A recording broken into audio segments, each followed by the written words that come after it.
음지에서 양지를 추구하는 3분 뉴스 TV입니다. 지금 집권하고 있는 당이 지금까지 어떤 일들이 벌이고 있는지 영상으로 정리해봤습니다. 이것보다 더 많은 일들이 있을 수 있지만 입으로만 외치는 평화 안보는 지금 우리에게 총각칼이 되어 돌아오고 있음을 알아야 합니다. 사회주의, 공산주의는 자유대한민국을 위협하고 있습니다. 오늘 영상 꼭 모두 시청 부탁드립니다. 그리고 자유대한민국을 지킵시다. 다음 대선 투표 정말 잘해야 합니다. 단순 정권 교체만을 위한 교체는 위험합니다. 반드시 바른 국가관과 역사관, 그리고 외교 정책과 종북 세력, 전교조, 강성노조에 대한 강력한 정책이 있고 이들이 정리되어야 대한민국이 다시 이렇게 어지러워지지 않습니다. 구독과 좋아요는 영상 제작의 원동력이 됩니다. 그럼 시작하겠습니다. 한반도 전 지역에서 전쟁을 일으킬 수 있는 모든 위험을 없애기로 합의했습니다. 조선 반도를 핵무기도 핵 위협도 없는 평화의 땅으로 만들기 위해 적극 노력해 나가기로 확약하였습니다. 우리는 5,000년을 한국에 살고 70년을 헤어져 살았습니다. 다시 하나가 되기 위한 평화의 큰 걸음을 내딛자고 제안합니다.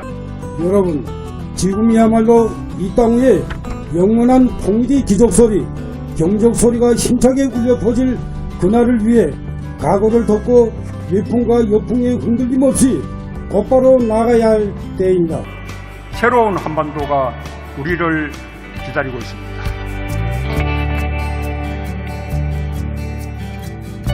북한이 오늘 오전 9시 6분쯤 강원도 원산 호도반도 일대에서 기종을 알 수 없는 단거리 미사일을 발사했습니다. 한미 정보당국이 현재 이 미사일의 재원과 발사 배경 등을 분석하고 있는데요. 취재기자 연결해 자세한 소식 들어보겠습니다. 김세호 기자. 네, 국방부입니다. 네, 북한이 단거리 미사일을 발사했다는 소식이 긴급 뉴스로 타전이 됐는데요. 구체적인 내용이 확인됐습니까? 네, 북한이 오늘 오전 9시 6분 호도반도 일대에서 단거리 미사일을 발사했습니다.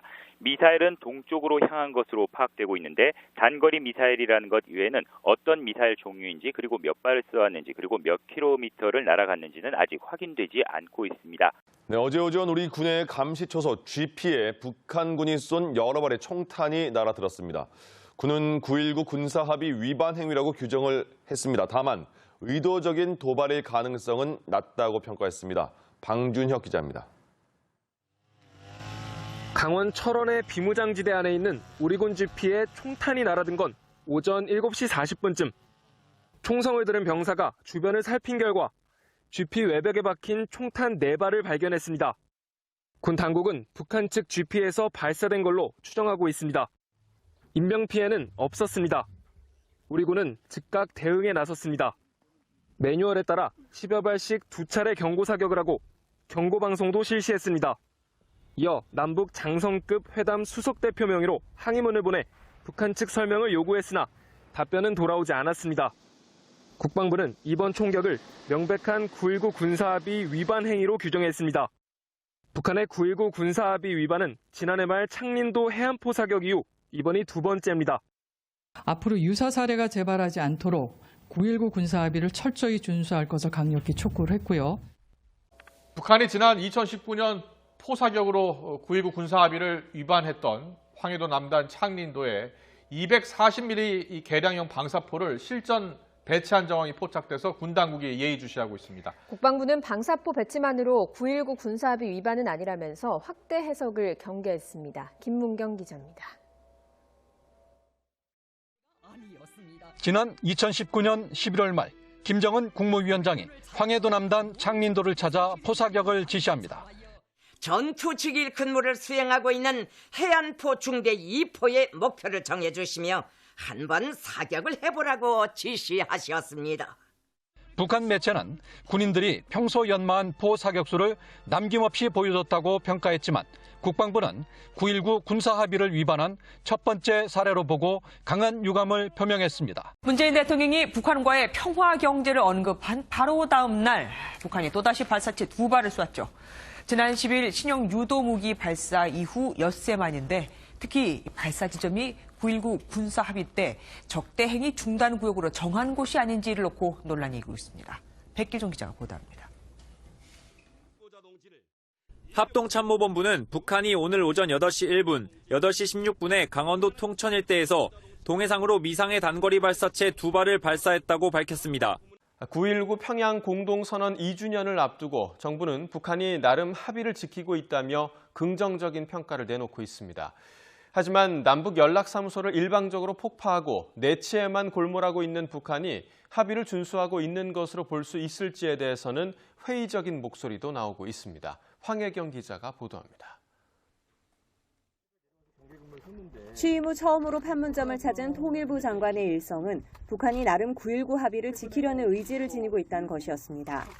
북한이 공동연락사무소를 기습 폭파한 건 분명 유감스러운 일이지만 이후 김정은 위원장이 대남 군사행동 보류를 지시하며 더 이상 긴장이 고조되지 않도록 노력하고 있다는 겁니다.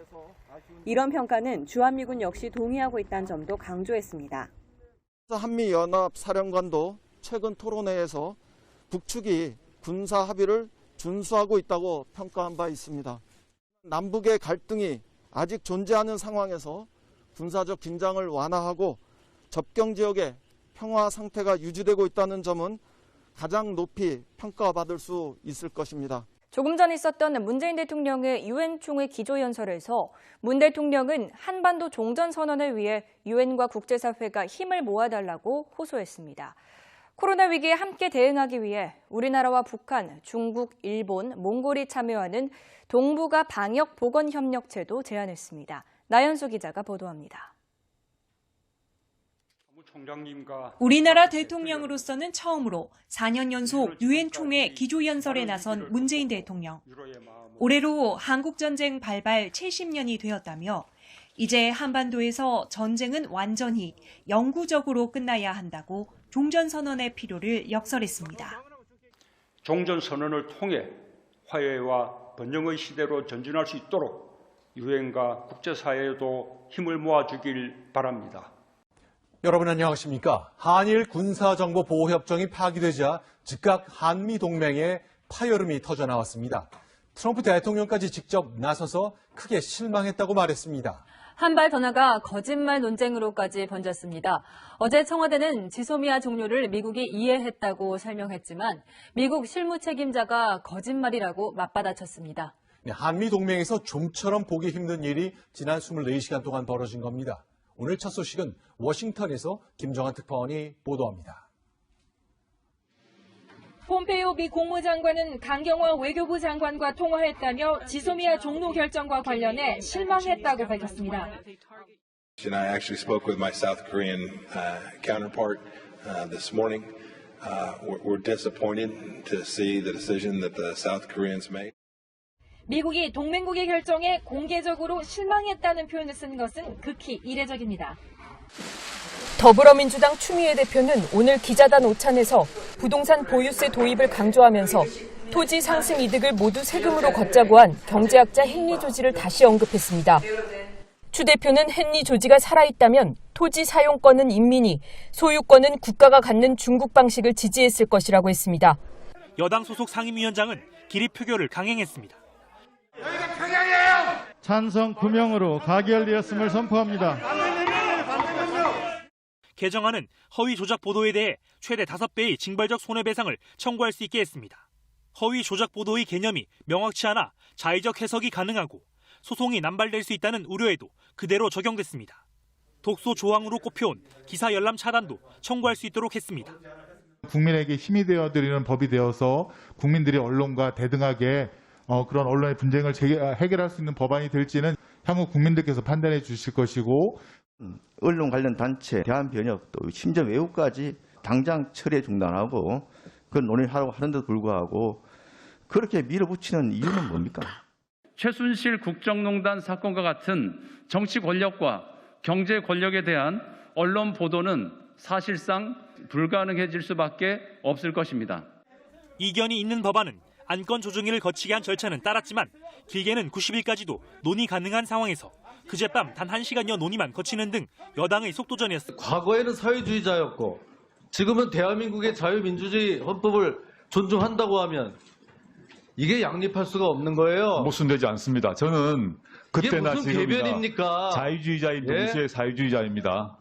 이게 무슨 궤변이에요? 왜 모순되지 않습니다. 모순되지 않는다고 저는 생각합니다. 사회주의자가 그 사상을 포기해야 자유민주주의 체제로 올 수가 있는 거예요. 우리 대한민국 헌법은 그렇지 않다고 생각하고요. 우리 대한민국 헌법이 자유민주주의 체제라는 걸 인정한다고 했잖아요. 예, 인정합니다. 그 우리 대한민국 헌법에 그러면 하에 정치 이념으로서 자유민주주의, 시장 경제를 존중한다고 그러고도 말할 수 있습니까? 존중합니다. 그렇지만 경제민주화, 토지공개념 등등은 이론적으로 보면 사회주의 정책의 하나라고 더 이상의 봅니다. 대변을 듣고 싶지 않습니다. 옛날에 사회주의자라고 하고 사상 전향에 대해서 답변할 수 없다? 이런 사상은요, 공개적이고 명시적으로 전향을 해야 되는 겁니다. 이거는 간단한 문제가 아닙니다. 같은지 비교해봤습니다.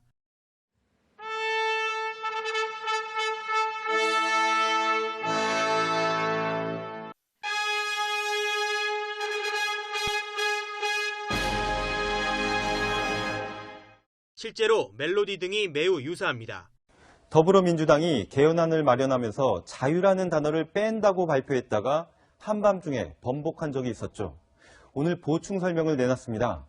6대4 정도로 현재의 헌법 조문을 수정하지 말자는 쪽이 다수라고 설명했습니다. 코로나19 경제 위기에 대응하는 과정에서 정부 재정 지출이 급증하면서 지난해 나라 빚과 재정 적자가 크게 는 것으로 나타났습니다. 선진국이나 세계 평균에 비해서는 양호한 상황이라지만 국가 부채가 처음으로 국내 총생산 수준을 뛰어넘었습니다. 화강윤 기자가 보도합니다. 정부가 지난 2022년 회계연도를 결산해보니 부채는 1,985조 3천억 원으로 지난해 국내 총생산인 1,924조 원보다 많았습니다. 부채가 국내 총생산을 웃돈 건 지난 2012년 지금 기준의 회계를 도입한 이후 처음 있는 일입니다. 법인세 감소 등으로 수입 증가세는 주춤했지만 지출이 크게 늘면서 나라 살림살이를 나타내는 재정수지 적자폭은 커졌습니다. 통합재정수지는 71조 2천억 원 적자로 역대 최대를 기록했습니다. GDP와 비교하면 마이너스 3.7%로 1982년 마이너스 3.9% 이후 38년 만에 가장 나쁜 수치입니다. 흑자가 많이 나는 4대 기금 등을 빼서 정부의 실제 재정 상황을 보여주는 관리재정수지 적자도 112조 원으로 역시 사상 최대치를 기록했습니다. 여당인 더불어민주당에서 1가구 1주택 보유를 명시하는 입법안이 나왔습니다. 사유재산을 부정한다는 논란이 커진 가운데 그런 건 아니다라는 해명이 나오기도 했는데요. 오수영 기자. 네, 오수영입니다. 법안 내용부터 짚어보죠. 누가 낸 법안입니까? 네, 진성준 의원을 포함해서 민주당 의원 12명이 발의했습니다. 주거기본법 일부 개정 법률안으로 한 가구가 주택 하나만 보유하면서 거주하는 것을 기본으로 한다고 규정했습니다. 또 주택이 자산 증식이나 투기를 목적으로 시장을 교란하는 데 활용되지 않도록 하고 무주택자나 실거주자에게 우선 공급되게 한다고 명시했습니다. 다만 1가구 1주택 원칙을 지키지 않았다고 해서 처벌하는 등의 강제 규정은 없습니다. 야당에서는 어떤 비판이 나왔습니까? 국민의힘 박수영 의원은 사유재산을 제약하겠다는 사회주의적인 법안이라고 비판했고 안혜진 대변인은 부동산 실패를 덮기 위한 꼼수라고 지적했습니다. 논란이 커지자 법안을 대표 발의했던 진 의원은 개인이 보유한 주택이 사유재산이라는 사실을 어떻게 부인할 수 있겠냐라며 1가구 다주택 소유를 인정하지 않겠다는 게 아니다라고 해명했습니다. 이어서 다만 1가구 1주택 원칙을 주택정책의 큰 방향과 기준으로 삼도록 법률로 명문화하려는 것이라고 밝혔습니다. SBS CNBC 오수영입니다. 21대 국회의원 10명 중 3명은 집을 2채 이상 보유한 것으로 나타났습니다. 총선 전에 1가구 1주택 서약서를 썼던 민주당 의원도 24%가 다주택자였습니다. 김철중 기자입니다. 경실련이 국회의원들의 후보자 등록 당시 제출한 재산 내역을 분석한 결과 배우자를 포함해 집을 2채 이상 보유한 사람이 29.3%였습니다. 3주택 이상 다주택자도 16명이나 됐습니다. 선거 당시 기준 정당별 다주택자는 더불어민주당이 43명으로 가장 많았고 미래통합당은 41명이었습니다. 소속 의원 대비 비율로 따지면 미래통합당이 40%로 가장 높습니다. 공천 신청 당시 거주하는 집을 빼고 부동산 규제 지역 내 주택을 모두 팔겠다고 서약서를 받은 민주당은 24%가 다주택자였습니다. 집을 재산 증식 수단으로 삼지 않겠다고 약속하고 거주 목적 외에 주택을 처분할 것을 서약할 수 있도록 해줄 것도 요청합니다. 민주당 의원 가운데 이계호 의원이 주택 5채로 가장 많았고 임종성 의원이 4채, 김홍걸, 박범계 의원 등도 3채를 보유했습니다. 임종성 의원실 측은 결혼 전 배우자가 매입한 집으로 이미 팔려고 매물로 내놨다고.